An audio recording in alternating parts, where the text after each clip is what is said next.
Declaration দিতে হবে আমি ভারতবর্ষের নাগরিক নই, এটা কোনো কাজের কথা হলো? এরপর তাকে ডিটেনশন ক্যাম্প বা দেশ থেকে বের করে দেবে না, তার কি গ্যারান্টি আছে?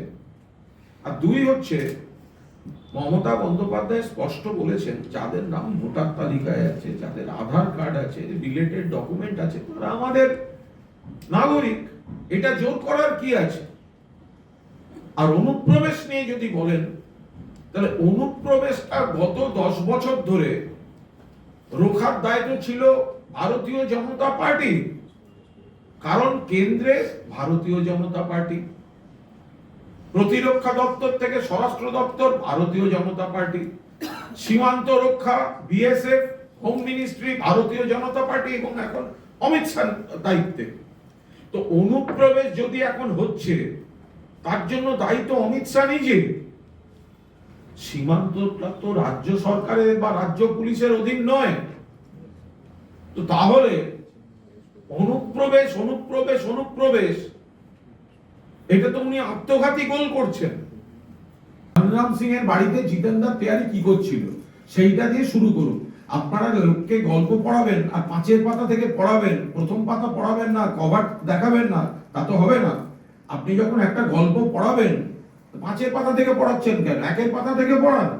যখন এই সূত্রপাত এনআইএ এসপির বাড়িতে যখন বিজেপি নেতা যাচ্ছিল, সেটা কেন গেছে? এনআইএ এখনো পর্যন্ত তো হিম্মত হলো না। আমি চ্যালেঞ্জ করছি এনআইএ কে, চন্দ্রিমা ভট্টাচার্য এবং আমি, আমাদের দলের সর্বভারতীয় সাধারণ সম্পাদক অভিষেক বন্দ্যোপাধ্যায়, অভিষেক টুইট করেছে, অভিষেক সাংবাদিক বৈঠক করেছে, পরিষ্কার বলা হয়েছে এনআইএ এর এসপি বিজেপি নেতার সঙ্গে বৈঠক হয়েছে। আজ পর্যন্ত এনআইএ এর একটা কন্ট্রাডিকশন দেওয়ার ক্ষমতা হয়নি। আপনারা সেটা খবর দেখাচ্ছেন না, জিজ্ঞাসা করছেন না।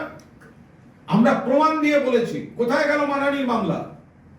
কোথায় গেল জিতেন তেওয়ারির মানহানির মামলা? অভিষেক বন্দ্যোপাধ্যায় আমাদের জেনারেল সেক্রেটারি বুক বাজিয়ে টুইট করেছে। চন্দ্রিমা ভট্টাচার্য কুণাল ঘোষ নথি দেখিয়ে বলেছে। এনআইএ এর কন্ট্রাডিকশন কোথায়? হিম্মত থাকলে বলুক যায়নি, হিম্মত থাকলে আমাদের মানহানির মামলার নোটিশ দিক। সেখান থেকে শুরু হোক। কেন ভূপতিনগরকে কেন্দ্র করে প্লটটা তো শুরু হয়েছে এসপি ধনরাম সিং এর বাড়িতে, সেটাকে ধামাচাপা দিয়ে তার 3 দিন পরের ঘটনা নিয়ে নাটক করা হচ্ছে। অবান্তর অভিযোগ এগুলো করার কি মানে আছে কোনো? এগুলো এই অবান্তর অভিযোগগুলো আমার মনে হয় যে উনি একজন যে পজিশনটায় আছেন, সেই পজিশনটা কিন্তু সম্মানীয় position, leader of the opposition.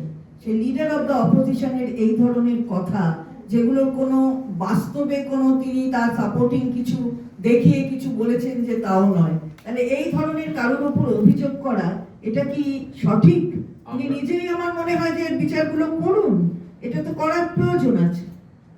আমরা যখন অভিযোগ করলাম যে এনআইএ এর এসপির বাড়িতে বিজেপি নেতা গেছে, আমরা ডকুমেন্ট দিয়েছি, আমরা কিছু প্রিন্টেড ডকুমেন্ট দিয়েছি, ভিডিওটা রাখা আছে যথাসময়ের জন্য।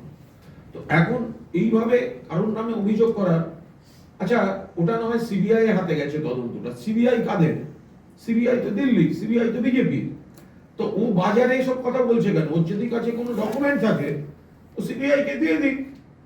তো ফালতু এরকম বাজে ভোটের মুখে বাজার গরম করার কি আছে? প্রমাণ ছাড়া যে যদি কেউ জানে, ধরুন আমি একটা অপরাধের কথা জানি, অথচ আমি বলছি না, আমি জানাচ্ছি না, আমি আমার সময় মতন গিয়ে একটা বাজারি লেকচার দেওয়ার সময় ওর অপরাধটা সবাই জানে, ওর অপরাধটা সবাই জানে, আমিও অপরাধী হই। ক্যামেরার সামনে টাকা নেওয়ার অপরাধ, ওর অপরাধটা সবাই জানে।